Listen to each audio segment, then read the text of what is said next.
ang mga dahilan kung bakit hindi sinasagot ng Diyos yung ating mga panalangin?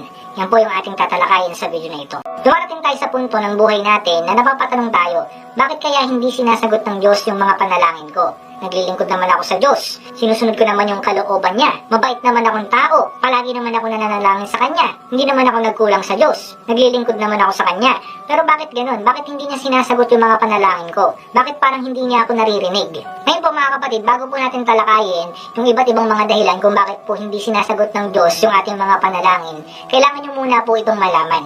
Tandaan niyo po itong mga kapatid, yung panalangin po o yung pagpe-pray natin sa Diyos, hindi po natin yung ginagawa para humiling lang tayo ng humiling sa Diyos. Kasi po mga kapatid, yung kaisipan po ng marami, yung panalangin, ginagawa lang yan para humiling sa Diyos, para humingi sa Diyos. Pero mga kapatid, hindi po ganun po yun. Kasi ang mangyayari, kapag puro hiling ka lang, parang ginagawa mo lang na genie yung Diyos. Hihiling ka lang ng hihiling sa Kanya at hihintayin mo yung sagot na ibibigay sa'yo. So hindi po ganun mga kapatid yung purpose ng panalangin. Yes, kasama po yun, nahihiling ka sa Diyos. Pero hindi po yun yung pinakadahilan kung bakit po tayo nananalangin. Ang pinakadahilan po kung bakit tayo nananalangin ay para magkaroon po tayo ng connection sa Diyos. Para po makipag-communicate po tayo sa Kanya. Kasi po yun yung pinaka-best way para makausap po natin yung Diyos. Huwag po natin sanayin yung mga sarili natin na every time po na nagpe-pray po tayo ay puro hingi lang tayo sa Diyos. Pwede naman pong humingi sa Diyos. Tatandaan niyo po yung pinaka-reason ng prayer para po mapalapit po tayo sa Diyos. Para po makipag-communicate po tayo sa Kanya. At tandaan nyo rin po mga kapatid na kapag nananalangin po tayo at humihiling tayo sa Diyos, hindi po palaging yes ang sagot niya. Dapat po mga kapatid, i-accept na po natin yan. Kasi po mga kapatid, may mga dahilan po talaga kung bakit hindi sinasagot ng Diyos yung mga panalangin natin. So ano-ano po yun mga kapatid, isa-isahin po natin yung mga dahilan kung bakit hindi sinasagot ng Diyos yung mga panalangin natin. Una pong dahilan, kasi po, hindi po kalooban ng Diyos yung pinapanalangin mo sa Kanya. Ito po yung isa sa pinakadahilan kung bakit hindi po sinasagot ng Diyos yung panalangin nyo. Simple lang po kasi hindi niya kalooban. Hindi niya po gusto. Maring sa'yo gustong gusto mo siyang makuha. Kasi nga pinapanalangin mo, kaya mo nga pinapanalangin yan eh. Pero mga kapatid, may mga pagkakataon na minsan yung gusto po natin ayaw ng Diyos para sa atin. Ngayon kapag ayaw talaga ng Diyos yan, hindi niya iaalaw na ibigay sa'yo yan o ipagkaloob sa'yo yan. Kahit sabihin mo na pinapanalangin mo. Kasi mga kapatid, kapag alam ng Diyos na hindi makakabuti sa'yo yung pinapanalangin mo, kahit gusto mo yan, hindi niya bibigay sa'yo yan kasi hindi niya yung kalooban. Kapag yung pinapanalangin mo hindi kasama sa plano ng Diyos, talagang hindi niya po ibibigay sa'yo yan. Kasi mga kapatid, minsan may mga prayer tayo na maaaring hindi po tama at hindi talaga nakaayon sa kalooban ng Diyos. Halimbawa, pinanalangin mo, manalo ka sa loto, manalo ka sa sugal. So tingin mo, sasagutin ba ng Diyos yun? So kapag alam niya na hindi tama yun, alam niya hindi makakabuti sa'yo yun, hindi niya ibibigay sa'yo yun. Kasi hindi niya kalooban, hindi niya gusto yun para sa'yo. Meron siyang ibang gusto para sa'yo. So minsan kahit anong hiling natin sa Diyos, kapag hindi niya po yan kalooban, hindi niya po talaga ibibigay yan. Yan po yung katotohanan. Pangalawang dahilan po kung bakit hindi sinasagot ng Diyos yung ating mga panalangin, ay syempre para po sa ating proteksyon. Tulad nga po ng sabi ko sa inyo kanina, kung alam ng Diyos na hindi makakabuti sa iyo yan, kung alam ng Diyos na mapapahama ka dyan sa hinihiling mo na yan, hindi niya ibibigay sa iyo yun. Kasi mga kapatid, kung alam niya mapapahama ka doon, bakit niya ibibigay? So ang gagawin niya po, protection ng Kanya. Minsan mga kapatid, yung hindi niya pagsagot sa ating mga panalangin, protection po yan. Kasi mga kapatid, baka mamaya sa hinihiling mo na yan, bandang huli masaktan ka lang. Baka mamaya sa hinihiling mo na yan, bandang huli mapahama ka lang. Ayaw po ng Diyos mangyari po sa atin po yun. Kaya hanggat maaari po, hindi niya na sinasagot yung ating mga panalangin na yun. Tandaan po natin mga kapatid, alam po ng Diyos yung mga mangyayari sa buhay natin. So mga kapatid, nakikita na ng Diyos yung mga mangyayari sa atin pagdating po ng panahon. Ngayon mga kapatid, kung pinapanalangin mo yung isang bagay na yan, tao na yan, o yung mga pangyayari na yan, ngayon kapag nakita ng Diyos na hindi makakatulong sa'yo yan sa future mo, at bandang huli, ipapahama ka niyang pinapanalangin mo na yan, hindi niya ibibigay sa'yo yan. Ayaw niyang mapahama ka, ayaw niyang masaktan ka. Pangatlo po mga kapatid, para po subukin yung ating pagsunod. Minsan mga kapatid, tinetest tayo ni Lord sa ating mga panalangin. Hindi natin alam na sa panalangin po natin, tinitignan ng Diyos yung puso natin. Minsan may mga pagkakataon na meron siyang hindi ibibigay na pinapanalangin po natin para po masukat yung pagsunod at pagtitiwala natin sa Kanya. Kasi baka mamaya kaya ka lang nananalangin kasi humihingi ka lang sa Diyos, may kailangan ka lang sa Diyos. Kasi mga kapatid, maraming mga tao humihiling lang sa Diyos, nagpe-pray lang kay Lord kasi nga may kailangan, may gustong mangyari. Kapag may problema, doon lumalapit sa Diyos nananalangin, pero pag wala, hindi pinapansin yung Diyos. Kaya mga kapatid, minsan, kaya hindi sinasagot ng Diyos yung panalangin natin. Doon niya titignan na kahit hindi niya sagutin yung panalangin mo, susunod ka pa rin ba sa Kanya? Magtitiwala ka pa rin ba sa Kanya? Kasi po mga kapatid, may mga tao na kapag hindi po sinagot ng Diyos yung panalangin nila, hindi na sumusunod sa Diyos, nagtatampo sa Diyos, lumalayo sa Diyos. At yung iba, hindi na naniniwala sa Diyos. So mga kapatid, minsan, may testing na ginagawa po yung Diyos sa atin kung bakit hindi niya po sinasagot yung panalangin natin. Tinitingnan niya po yung puso natin kung magtitiwala pa rin ba tayo sa Kanya na kahit minsan, hindi niya sasagutin yung panalangin natin. Maaaring hindi niya po sinagot yung ating panalangin pero magpatuloy pa rin po tayo sa pagpipray. Nasa ganun, mapakita po natin sa Diyos yung puso po natin na nagtitiwala pa rin sa Kanya na kahit minsan, hindi niya po sinagot yung prayer natin. Pangapat po kasi hindi pa po ito yung tamang panahon. May mga pagkakataon po na maaaring hindi niya muna sasagutin yung ating panalangin. Kasi nga po, hindi pa po tamang panahon. Kumbaga meron po tayo dapat na paghihintay na gagawin. Minsan susubukan din po tayo ng Diyos sa ating paghihintay. Na kahit maghintay ka ng matagal, patuloy mo pa rin bang ipapanalangin sa Diyos yan. Kasi po mga kapatid, meron po talagang mga takdang panahon at tamang panahon yung Diyos para po sa ating mga panalangin. Ngayon mga kapatid, kapag yung hinihiling mo, minadali mo, at binigay agad sa iyo ng Diyos yan, hindi po magiging maganda yung resulta niyan. Lahat po ng mga minamadali, hindi po maganda yung result po niyan. Lalo na nga po kung sa pananalangin po yan. Kapag minadali mo yung prayer mo, at gusto mo agad makuha kahit hindi pa yun yung tamang panahon, kahit sabihin mo na nakuha mo yung pinagpe-pray mo na yun, pero wala pa nga sa tamang panahon, hindi pa rin po magiging maganda yon mga kapatid. Kasi parang ang nangyari, hindi pa luto, pero hiningi mo na sa Diyos. So isipin mo yon kung hindi pa luto, and then ibinigay na sa'yo. Siyempre, hilaw yun. Makakain mo ba yung hilaw? Iluluwa mo rin yun. O kaya man, itatapon mo rin yun, hindi mo rin mapapakinabangan. Hindi ka bibigyan ng Diyos ng hilaw.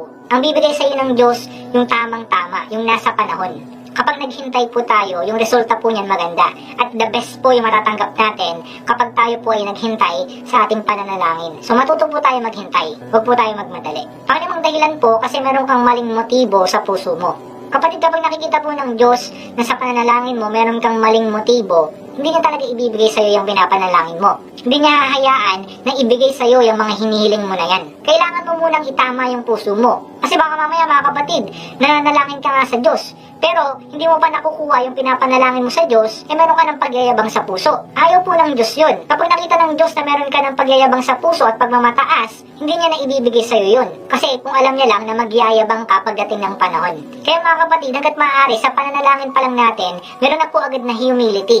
Itama na po natin yung puso natin kapag nananalangin po tayo. Kailangan makita po ng Diyos yun na tama yung puso natin. Nang sa ganun, mapagkatiwalaan niya po tayo. Na yung mga pinapanalangin po natin sa Kanya, alam niya na kapag binigay sa atin yun, mayahandle po natin ng tama. Siyempre, mapagkakatiwalaan po tayo ng Diyos doon sa mga bagay po na yun. Tandaan mo kapatid, alam ng Diyos yung mga nasa isip mo, yung mga nasa puso mo, at mga pakiramdam mo. Kaya hanggat maaari kapatid, bago ka manalangin, itama mo muna yung puso't isipan mo. Nang sa ganun makita ng Diyos na tama yung motibo mo. Pang-anim pong dahilan kasi kulang ka sa pananampalataya. Ito ba isang pinakadahilan kung bakit hindi sinasagot ng Diyos yung panalangin ng mga Kristiyano? Kaya minsan hindi sinasagot ng Diyos yung panalangin po natin kasi baka mamaya nagdududa pa po tayo. Baka mamaya tinatanong pa natin, Lord, kaya mo bang ibigay sa akin tong bagay na ito? O kung ano mang hinihiling natin. Talagang hindi niya po ibibigay sa atin yung mga panalangin natin. Kasi may pagdududa ka pa eh. Wala ka bang tiwala sa Diyos eh. Dapat pakita muna ng Diyos sa'yo na nagtitiwala ka ng buong puso at buong pananampalataya sa Kanya. Nang sa ganoon, ipagkaloob niya yung mga panalangin mo. So kapatid, kapag malakas yung faith mo at nakikita ng Diyos na talagang buong puso mong binibigay yung tiwala mo sa Kanya, napakalaki ng chance na makamit mo yung pinapanalangin mo. Na kahit minsan, parang napaka-imposible na makamit mo. Or parang minsan, parang napaka-imposible sa'yo yung pinapanalangin mo. Pero kapatid, tandaan mo, walang imposible sa Diyos. Pag nakita niya na yung buong tiwala mo, binibigay mo sa Kanya, bibigay niya talaga sa'yo yung pinapanalangin mo. Tandaan mo, hindi ipagdadamot sa'yo ng Diyos yung mga kahilingan mo kung talagang ipapakita mo yung tunay mong pananampalataya sa Kanya.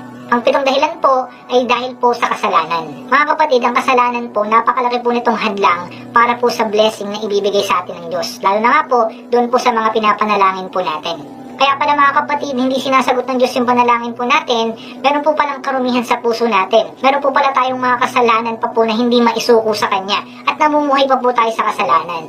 May mga kapatid, kapag ganyan po yung puso po natin, mahihirapan po talaga tayo na makamit yung mga pinapanalangin natin. At talagang hindi po talaga ibibigay sa atin ng Diyos yan. Maring hiling ka nga ng hiling kay Lord, pray ka nga ng pray sa Kanya, pero punong-puno ka naman ng kasalanan. So ano bang i-expect mo na ibigay sa'yo ng Diyos? Gusto ng Diyos, maging malinis ka muna sa Kanya kapag haharap ka sa Kanya. Maging tama yung puso mo sa Kanya. Nang sa ganoon, mas pakinggan niya yung panalangin mo. at ibigay niya sa'yo yung mga kahilingan mo. Humingi ka muna ng tawad sa Kanya bago ka manalangin o humiling sa Kanya. Baka mamaya punong-puno ka ng kasalanan, tapos hingi ka kaagad kay Lord. So mga kapatid, bago tayo manalangin sa Diyos, dapat po isuko muna po natin yung mga kasalanan natin tinatago pa, o kaya man po yung mga ginagawa pa po natin. Ang sa ganun po, hindi po mahadlangan yung mga panalangin po natin, yung mga blessing na ibibigay po sa atin ng Lord. At pangwalo po, panghuli, meron po kasing mas magandang ibibigay sa inyo yung Diyos. Tandaan niyo po mga kapatid, ang pinakagusto ng Diyos para sa kanyang mga anak ay yung the best. Hindi po yung good o yung better lang. Ang gusto po talaga ng Diyos para po sa atin, yung pinakamainam po. Kasi po, special po tayo sa Kanya mga kapatid, tandaan niyo po yan. So ang gusto ng Diyos na ibigay sa atin ay yung special din po. Ayaw ng Diyos ng sakto lang o yung eto lang.